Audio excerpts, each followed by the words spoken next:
Lukas pasal 16. Perumpamaan tentang bendahara yang tidak jujur.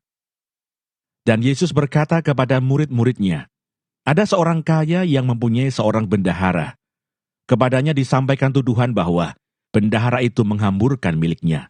Lalu ia memanggil bendahara itu dan berkata kepadanya, apakah yang kudengar tentang engkau? Berilah pertanggungan jawab atas urusanmu, sebab engkau tidak boleh lagi bekerja sebagai bendahara. Kata bendahara itu di dalam hatinya, apakah yang harus aku perbuat? Tuanku memecat aku dari jabatanku sebagai bendahara. Mencangkul aku tidak bisa, mengemis aku malu.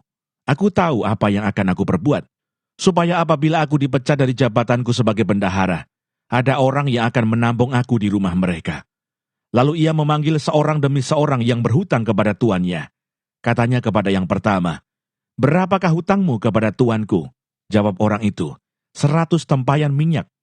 Lalu katanya kepada orang itu, inilah surat hutangmu. Duduklah dan buat surat hutang lain sekarang juga, 50 tempayan. Kemudian ia berkata kepada yang kedua, dan berapakah hutangmu? Jawab orang itu, 100 pikul gandum. Katanya kepada orang itu, inilah surat hutangmu. Buatlah surat hutang lain, 80 pikul.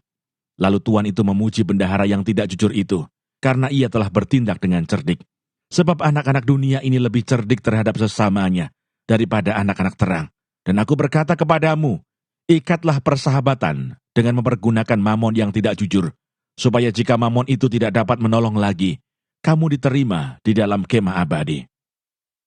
Setia dalam perkara yang kecil, nasihat.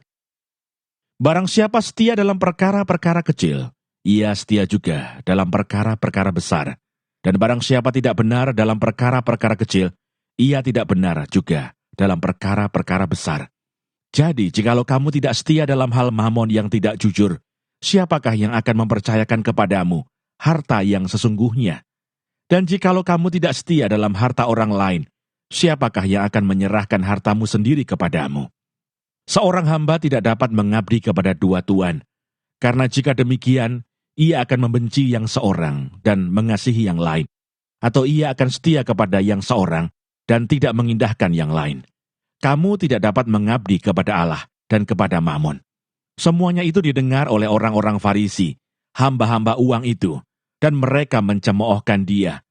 Lalu ia berkata kepada mereka, kamu membenarkan diri di hadapan orang, tetapi Allah mengetahui hatimu, sebab apa yang dikagumi manusia dibenci oleh Allah. Hukum Taurat dan kitab para nabi berlaku sampai kepada zaman Yohanes.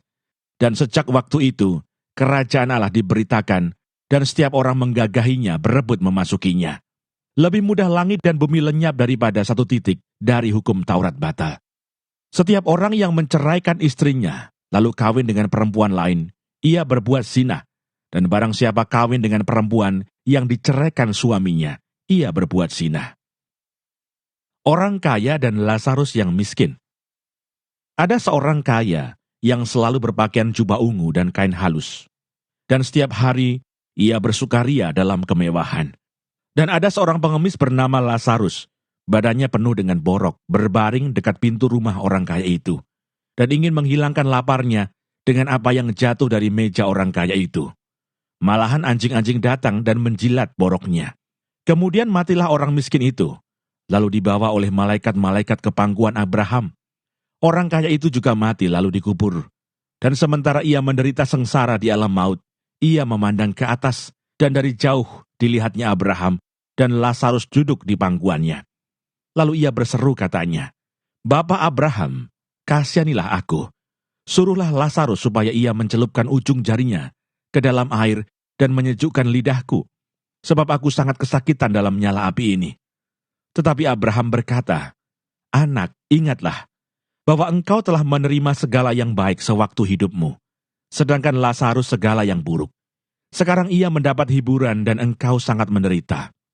Selain daripada itu, di antara kami dan engkau terbentang jurang yang tak terseberangi, supaya mereka yang mau pergi dari sini kepadamu, ataupun mereka yang mau datang dari situ kepada kami, tidak dapat menyeberang.